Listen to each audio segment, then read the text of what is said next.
the FBI recovered. Not only the top secret documents, but more than 11,000 non-classified government documents. As a prosecutor, what can you conclude from this? Where does it lead you? Well, John, it raises a lot of questions for me, and my attention is drawn immediately to those empty file folders for classified information that you were just discussing with Kara. I think there's a lot of questions that you set out to answer. First of all, did they ever contain documents, or did they ever contain documents while they were at Mar-a-Lago? Not necessarily, but perhaps some of them did. If so, what documents? Where were they? Were they recovered elsewhere in Mar-a-Lago, or are they gone? That would be, of course, the most concerning outcome. And then finally, if you can ascertain, most importantly, if you're thinking about charging somebody, you need to know who handled them, who mishandled them, what they did with them, and can you show the relevant intent and knowledge. And for that, you'd have to talk to your witnesses. You'd probably want to look at that surveillance tape that we know that DOJ subpoenaed. You might even try to send some of the documents for forensics, for fingerprinting, DNA, although you would not necessarily see anything, even if someone touched them. So I think there's a whole bunch more questions raised by the new filing. That's just the empty folders there. Carrie, you look at all the paperwork. There's so much material there. There's just a lot of material.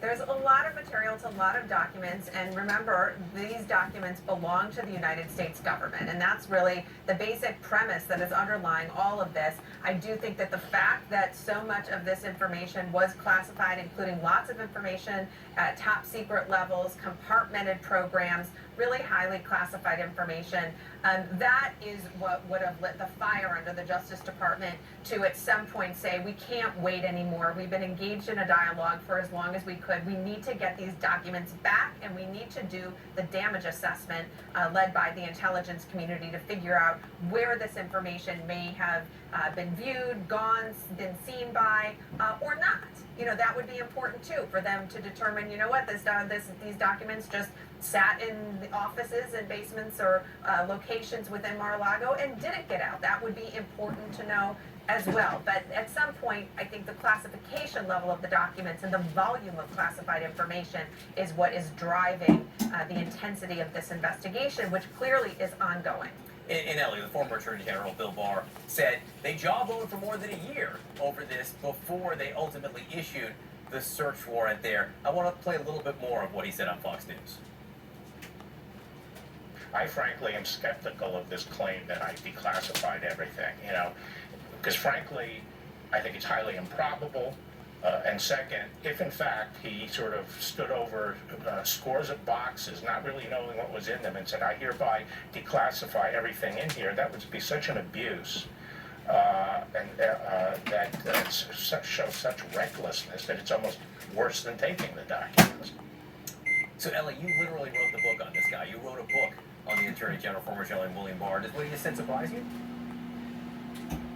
Well, John, I'm going to say something I rarely say. I agree with Bill Barr on this. I think you hit the nail on the head. And keep in mind, Bill Barr is sort of the ultimate unitary executive guy, meaning in his view, the president has the ultimate power in the executive branch. I'm sure he's of the view that the president has unlimited power to declassify. But what Bill Barr is saying there is an important distinction. He's saying even if the president has unlimited power to declassify, there is no evidence and plenty of counter evidence to this notion that he actually did it. You can have the power, but if you didn't exercise it when you were president, you can't exercise it now in 2022. I agree with Bill Barr on that, and I agree with him on the earlier clip that we played. He can understand, as a former attorney general, that basically DOJ got strung along for over a year, jawbone, to use Bill Barr's colorful expression. And I think he's right when he essentially concludes DOJ had no choice but to go in and execute that search warrant. And Carrie, one other thing he said, Bill Barr, he said the whole idea of a special master is a red herring and a waste of time. Part of his reasoning was the Justice Department has already gone through the documents. Do you agree with that?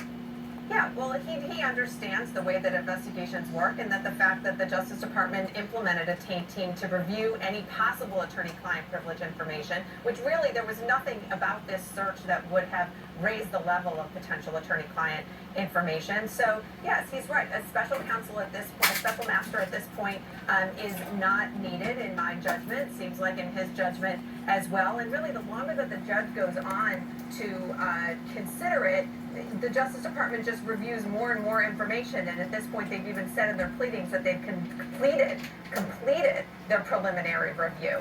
One other point real quick, John, on the point that former Attorney General Barr was making on the declassification. You know, when documents are declassified, they actually change in their appearance. Lines are drawn through the classification markings, and I think what is shown so far through the photograph and other information is that there is literally no physical evidence that supports the assertion that any kind of declassification was actually done. No indication that we've seen. Ellie Honig, Carrie Cardero, thank you both so much for being with us. Have a wonderful holiday week.